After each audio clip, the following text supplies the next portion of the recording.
नमस्कार, welcome to Vivek Gupta thoughts channel. और आज का मुद्दा देखिए जो बहुत हिट है, जो hit is not the right word, which is Pahalgam attacks.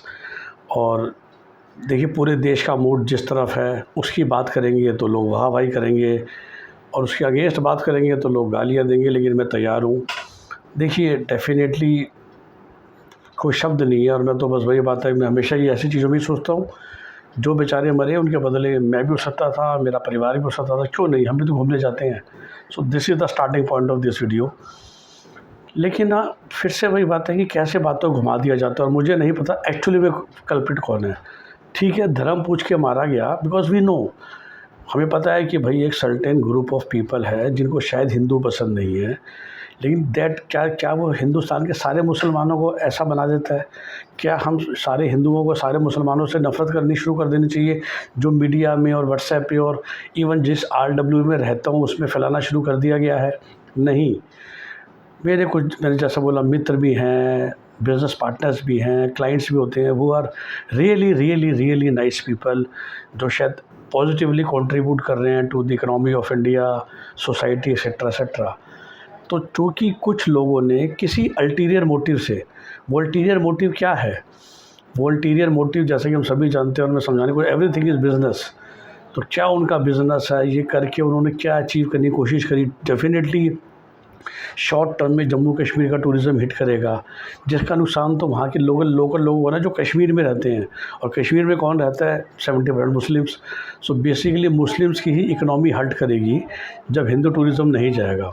जब वो बेचारे भूखे मरेंगे तो फिर उनको समझाया जाएगा दोबारा कि तुम इसलिए भूखे मर रहे हो क्योंकि तुम इंडिया का पार्ट हो। यही कॉन्स्पिरेसी है।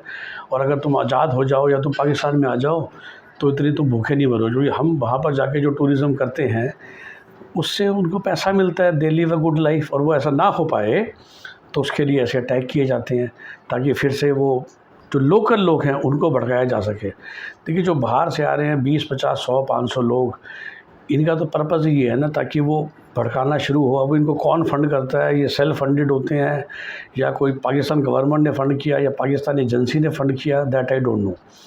लेकिन डेफ़िनेटली जो एक, अगर हम कहते हैं हिंदुस्तान में आज 25 करोड़ मुसलमान रहते होंगे, अगर हम 18% पॉपुलेशन माने आउट ऑफ 140 करोड़ पीपल, सो 25 करोड़ में से 24 करोड़ 99 लाख तो मुझे पता है कि they are absolutely fine, day to day ज़िंदगी जीने वाले, right, which is the bulk of the people.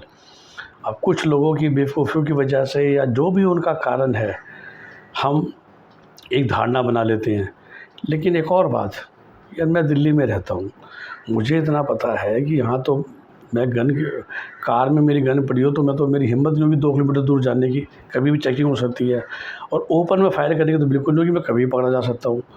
अब जम्मू कश्मीर में भी तो पुलिस है, वहाँ पर DIG साहब भी होंगे, चीफ मिनिस्टर भी है, LG भी है, फिर आधी फ़ौज हिंदुस्तान की जम्मू कश्मीर में लगी हुई है। तो पहली बात ये है कि ऐसे लोग इतना चल के कैसे आ जाते हैं? दूसरा, कांड करने के बाद वो भाग कैसे जाते हैं? So we are not questioning at all. देखिए मैं बहुत ज़िम्मेवारी से कहता हूँ, we are a very poor nation, 140 crore लोग हैं, पर कैपिटा इनकम में हम 138 रैंक पे आते हैं। कई सौ, मोदी जी जितना मर्जी कह लें, अभी तो 25 क्या 500 साल लग जाएंगे तो भी हम डेवलप नेशन नहीं बन पाएंगे। लेकिन as a democracy, as a elected government, उनका काम क्या है? और मैं हमेशा कहता हूँ, the first work which differentiate us from the uncivilised society, जो शायद 500 साल पहले होती थी, और वही बात है बंगाल, UP और बिहार के इंटीरियर्स में आज भी होती है, या 20 साल पहले थी, लठ का राज, राइट। 1000 साल पहले what was society? Who was used to be raja? जो सबसे बलशाली है, तो बेसिकली जिसके पास बल है, लिटरली बल है, वो हुकूमत करता था दूसरे लोगों पे। यही जंगल का जो कानून होता है कि why lion is the king, because lion is the most powerful animal. मतलब लॉयन कैन ईट एनीबडी और बीट एनीबडी, तभी तो वो जंगल का राजा होता है। जंगल का राजा मोर क्यों नहीं होता या बंदर क्यों नहीं होता? उस ज़माने में फिर सिविलाइज सोसाइटी बनती है, डेमोक्रेसी आती है, तो वही काम आप इलेक्टेड गवर्नमेंट को देते हो कि first thing of any elected government, be it central be it state, is to ensure simple law and order and day to day safety of the people. That is the first step, I am telling you. फिर आएगा जो आजकल का ज़माना है कि आदमी अगर शांति से रह रहा है तो उसको आप खाना दे पाएँ, चाहे वो फ्री राशन के थ्रू या बेसिक जो फूड हम कहते हैं, हम कहते हैं फूड वाटर शेल्टर। तो पहले आपने सोसाइटी दे दी, तो फिर आपने रोटी कपड़ा मकान दे दिया, दिलवा दिया, इतना आपने इंश्योर किया हर एक इंसान के पास, चाहे वो रोज़गार के माध्यम से चाहे फ्री देना पड़े, कि बेसिक तन ढकने के लिए कपड़ा हो, खाने को रोटी हो, पीने का साफ़ पानी हो सके तो सर पे छत हो। फिर नेक्स्ट स्टेप आता है कि चलो आज के ज़माने में बिजली की सुविधा हो, अगर वो घर है तो पानी आ जाए। फिर आता है कि आप शिक्षा और हेल्थ देते हैं। उसके बाद देन यू स्टार्ट मेकिंग अच्छी सड़कें हों, then you start making quality of life जिसको बोलते हैं, कि पोल्यूशन ना हो, कल्चर अच्छा हो। और फिर इन सब को करने के लिए जो है मिनिस्ट्री ऑफ फिनांस और मिनिस्ट्री ऑफ कॉमर्स, फिर मिनिस्ट्री ऑफ कल्चर आ जाती है, और फिर शायद मिनिस्ट्री ऑफ एम्प्लॉयमेंट आती है कि अब इंसान आगे बढ़े, तरक्की करे, समाज आगे बढ़े। तो लॉ एंड ऑर्डर तो फर्स्ट प्रायोरिटी है ना। अगर कोई भी सरकार वो लॉ एंड ऑर्डर मेंटेन नहीं कर पा रही, मतलब प्रिवेंशन। और मैं ये भी हमेशा कहता हूँ, देखिए you can not prevent everything. जो हम दिल्ली की सड़कों पे उल्टे सीधे काम हो जाते हैं, लेडीज़ के साथ हो जाते हैं, और मैं हमेशा कहता हूँ कि पुलिस हर एक लेडी के पीछे थोड़ी ना चल रही है। तो उस पहलगाम के उस पर्टिकुलर एरिया में क्या अभी तक CCTV नहीं बन लगे हैं?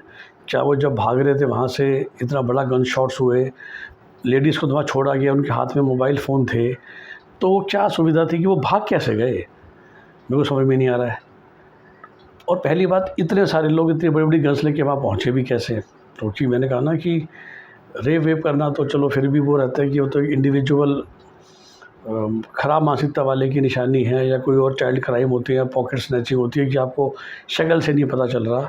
बट ये तो लोग वेपन कैरी कर रहे थे, और वेपन कैरी करने के बाद इतना बड़ा, भाई ये क्या तो जनता तंत्र है, तो where is the basic law and order management? भाई मैं अगर दिल्ली में भी होगा कि अब why you put CCTV is not to prevent crime, it is crime होती है आप पकड़ पाओ। और लोगों के मन में यही डर तो बैठे कि जैसे हम क्राइम करेंगे 24 घंटे पकड़े जाएंगे, क्योंकि हमारी पिक्चर्स फोटो सब आ जाएंगी, and then maybe with the chain of CCTVs you can actually plan and you can figure out कि यहाँ से भागे या वहाँ से भागे। ऐसा सब क्यों नहीं हो पाता है जल्दी से? हम पाकिस्तान के पीछे पड़े हुए हैं, इंडस वाटर ट्रीटी की बात ही हो रही है, लेकिन वो 4 लोग पहली बार पकड़े क्यों नहीं गए? और कोशिश होनी चाहिए थी कि वो 4 लोग पहुँचे कैसे।